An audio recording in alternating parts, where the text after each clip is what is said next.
지구 위에 안전이란 없다. 다만 기회가 있을 뿐이다. 미국 장군 더글라스 맥아더의 말입니다. 위험에 휩쓸리지 않고 안전하게 살고 싶습니까? 하지만 우리는 고민을 해봐야 됩니다. 어느 길이 안전할까라는 질문이 가진 함정이죠. 질문은 사고의 관점을 형성합니다. 안전을 지향하는 질문은 리스크를 회피하는 사고로 이어져요. 가장 안전한 길을 모색하다 보면 가장 위험 부담이 적은 길로 끌려가기 마련입니다. 하지만 경제학에 따르면 리스크 부담은 모든 성공의 필수적인 요건이잖아요. 하이 리스크, 하이 리턴. 위험이 없는 곳에는 성공도 없습니다. 성공과 멀리 떨어진 길, 그것이 여러분이 바라는 삶은 아니지 않습니까? 애초 여러분의 의도는 안전이었을 뿐 성공하지 못한 인생은 당연히 아니었을 겁니다.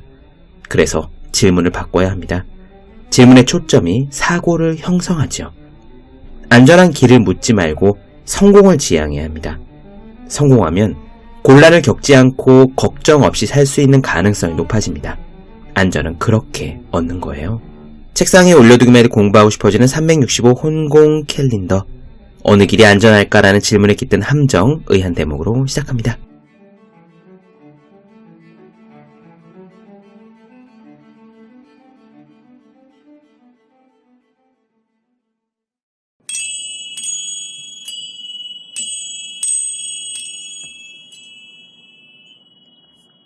네, 안녕하세요. 본격 공부자극 팟캐스트 서울대는 어떻게 공부하는가 한지우입니다. 오늘부터는 팀 페리스 나는 4시간만 일한다를 나누어 드리겠습니다. 나는 4시간만 일한다. 굉장히 자극적인 제목이죠. 4시간만 일한다니 하루 8시간 근무가 기본 아니야? 라고 생각하신다면 아직 놀라실 기회가 더 남아 있습니다. 여기서 팀 페리스가 말하는 4시간이라는 거는요, 하루 4시간이 아니라 일주일에 4시간입니다. 일주일에 4시간만 일한다니 그게 무슨 말이지? 라고 생각하실 거예요. 저도 제목만 보고는 그랬습니다. 팀 페리스는 프린스턴대를 나와서 다른 동기들처럼 똑같이 하루 14시간 정도의 강도 높은 업무를 합니다.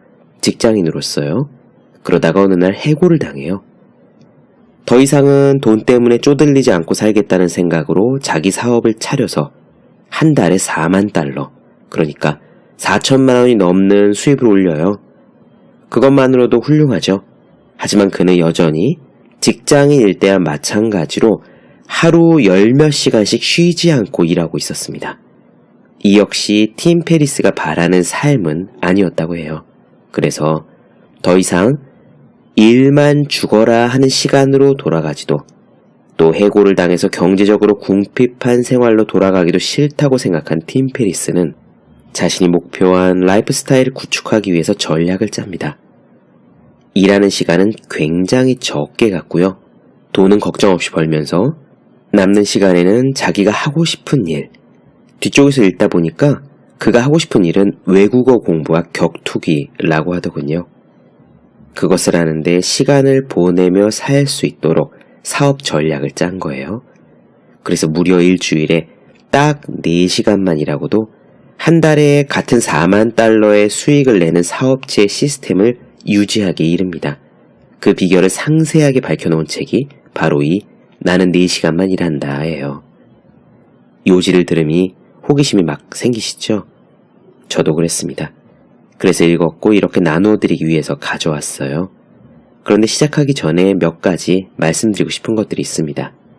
첫째, 저는 다 읽긴 했지만 팀 페리스가 한 것과 같은 사업체를 운영하고 싶다는 생각은 들지 않았습니다. 적어도 아직까진 그렇더라고요. 저는 조금 일하고 많은 돈을 벌면서 남는 시간을 노는 데 쓰는 것보다 하고 싶은 일을 하면서 많은 수익을 동시에 낼 수 있는 길을 택하고 싶습니다. 그런 걸 찾고 있고요. 팀 페리스도 그래요. 자기 방법은 소명과 사업의 일치 같은 아름다운 단어와는 무관하다고요. 그저 최소한으로 일하고 충분한 돈을 벌기 위한 굉장히 실용적인 목적을 가진 책이다라고 딱 잘라서 이야기합니다. 둘째, 이 이야기를 들으시면서 불쾌한 느낌이 드실 분도 계실 수 있습니다. 저 역시 호기심이 드는 한편으로는요, 읽는 동안 기분이 조금 나쁘기도 했어요. 하루 종일 회사에서 일하는 제 업무 시간에 대한 쓴소리랄까, 모욕이랄까, 그런 느낌도 조금 들었던 것이 사실입니다. 다만 그럼에도 불구하고 업무 시간을 줄이는 비결이 뭔지는 계속 알고 싶더군요. 들으시다가 팀 페리스의 가치관이 여러분들과 맞지 않는다고 생각하시면 안 들으셔도 괜찮습니다. 그래도 업무 시간을 줄이는 방법이 알고 싶은 호기심이 남아있으신 분들은 계속 들으셔도 좋고요. 저는 팀 페리스를 소개하고 그의 생각 곳곳에서 감탄을 마지 않았던 부분도 많이 있었지만 너무 멋진 삶이다. 이렇게 살고 싶다. 여러분들도 이렇게 한번 사세요 라고 말씀드리는 건 아닙니다. 마지막으로 셋째, 그럼에도 불구하고 이 책의 몇 군데에서 중요한 통찰이라고 느껴진 부분들이 확실히 있었습니다. 특히 아웃소싱이나 자동화, 불필요한 잡무를 줄이는 것, 그리고 집중에 대한 강조 같은 부분들이 특히 그랬어요. 이 방송에서 저는 나는 4시간만 일한다 책 전부를 나누어 드리진 않을 겁니다. 사업 계획에 대한 부분은 방송에서 나누어 드리기에 어려운 점도 있을 것 같고요. 그래서 관심 있으신 분들은 방송을 들으시고 책을 찾아서 읽어보셨으면 합니다. 소개가 길어졌네요. 오늘 부분 바로 시작하겠습니다. 팀 페리스가 말하는 뉴 리치, 새로운 부자들이 가진 법칙에 대한 이야기입니다. 그럼 시작할게요.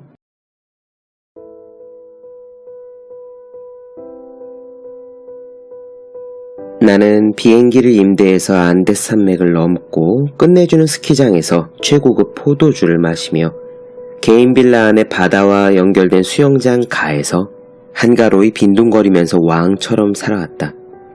여기에는 내가 좀처럼 말하지 않는 사소한 비밀이 숨어있다. 이 모든 게 미국에서 실행하는 것보다 싸게 든다는 거다. 시간과 장소에서 자유로워질 수만 있다면 당신의 돈은 저절로 3배에서 10배 정도 더 가치가 있다. 이것은 환율과는 아무 상관이 없다. 재정면에서 부유하다는 것과 백만장자처럼 살 능력이 있다는 것은 근본적으로 전혀 다른 것이다. 이를 우리의 기준으로 놓고 볼 때 일주일에 80시간 일하고 1년에 50만 달러를 버는 기업 금융 전문가는 그보다 4분의 1만큼의 시간만 일하면서 4만 달러를 벌지만 언제 어디서 어떻게 살 것인가에서 완전히 자유로운 뉴 리치 직장인보다 덜 센 사람이다. 그 돈을 이용해 누리는 라이프 스타일을 볼 때 후자가 가진 4만 달러가 전자의 50만 달러보다 더 가치 있을 수도 있기 때문이다. 선택의 권리, 선택할 수 있는 능력이야말로 진정한 힘이다. 이 책은 가장 적은 노력과 비용으로 이 같은 선택의 권리를 찾고 만들어내는 모든 방법에 대해 이야기할 것이다.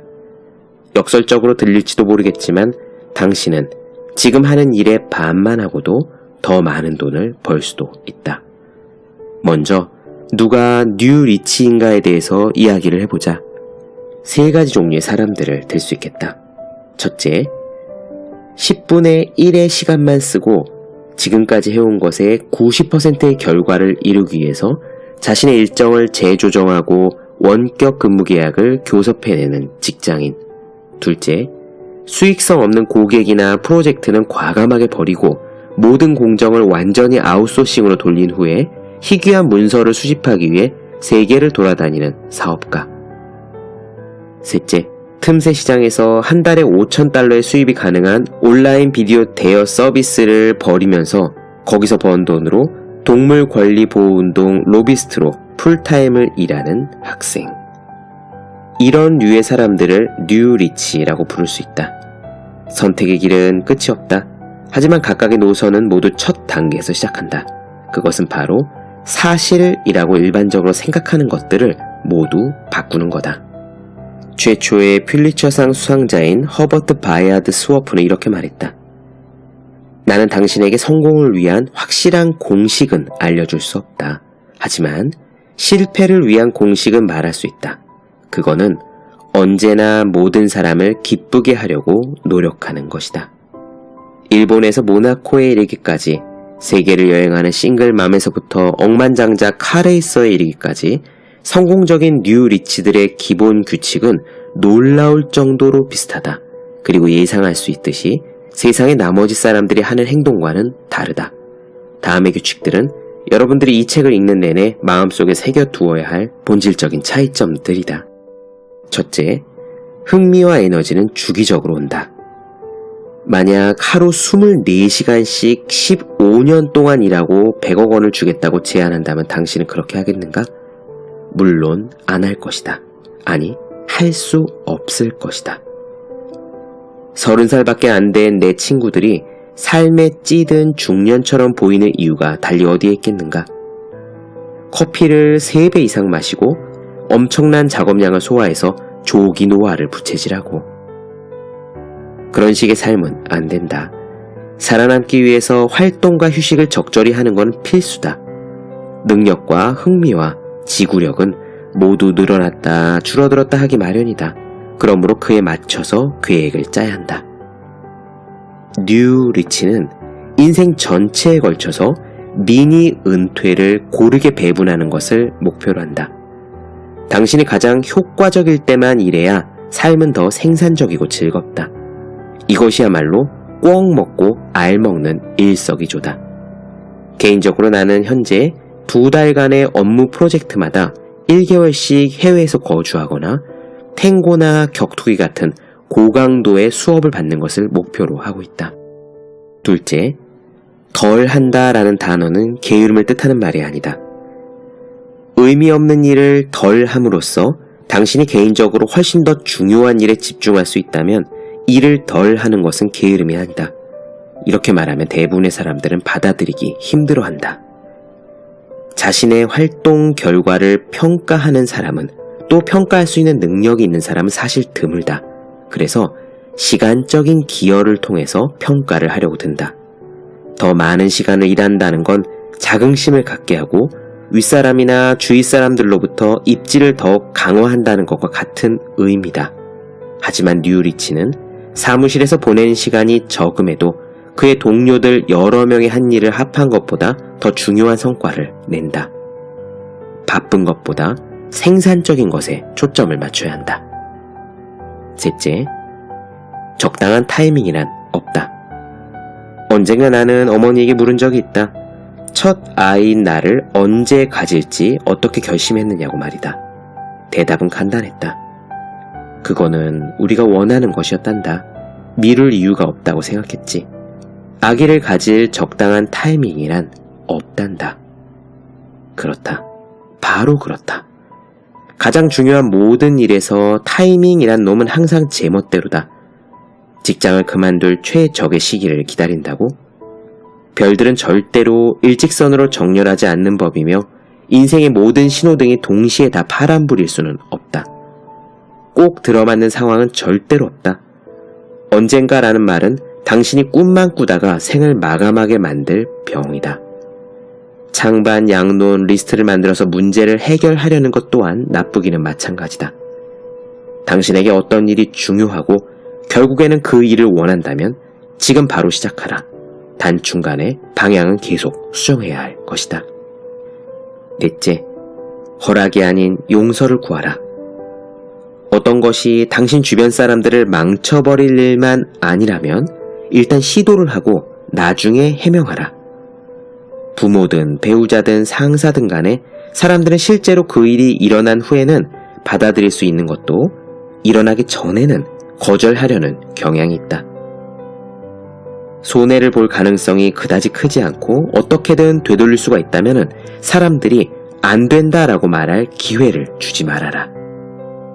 문제아가 되는 것도 잘하고 진짜 말아먹었을 때는 미안하다는 말도 잘하도록 하라. 다섯째, 강점을 강조하되 약점을 고치지 마라. 대부분의 사람들은 몇몇 가지 일은 잘하지만 나머지 일에서는 완전히 엉망이다. 나로 말하자면 제품 개발과 마케팅에서는 뛰어난 수완을 발휘하지만 여기에 뒤따르는 다른 일들은 끔찍할 정도로 못한다. 갑옷의 모든 틈새를 고치려고 하는 대신에 강점을 강화하려는 게 훨씬 더 수지도 맞고 재미도 있다. 강점을 활용해서 성과를 몇 배로 올릴 것이냐, 아니면 아무리 노력해봐야 그저 그런 수준의 약점을 고쳐 나갈 것이냐, 그 둘 사이의 선택이다. 약점을 고치려고 애쓰느니 당신이 가진 최고의 무기를 더 잘 활용하는 쪽에 초점을 맞춰라.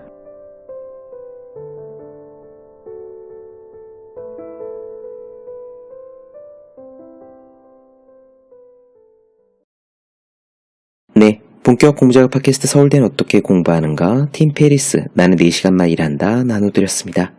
더 많은 이야기가 궁금하신 분들, 질문사항 있으신 분들은 제 유튜브 채널 서울대는 어떻게 공부하는가, 네이버 블로그 생의 즐거운 편지, 다음 카카오 브런치, 한주의 브런치, 인스타그램에서 해시태그 서울대는 어떻게 공부하는가 검색해 주시면 좋겠습니다. 또 학생, 수험생, 직장인, 공부하는 모든 분들을 위해서 어떻게 공부해야 효율적으로 공부할 수 있는지 설명한 혼자 하는 공부의 정석, 그리고 책상에 올려두기만 해도 공부하고 싶어진 365 홍콩 캘린더, 아직 읽지 않으셨다면 꼭 읽어보셨으면 합니다. 분명 도움이 되실 거예요. 오늘 여기까지 하겠습니다. 전 다음 시간에 뵐게요. 여러분 모두 열심히 공부하십시오. 저도 열심히 하겠습니다.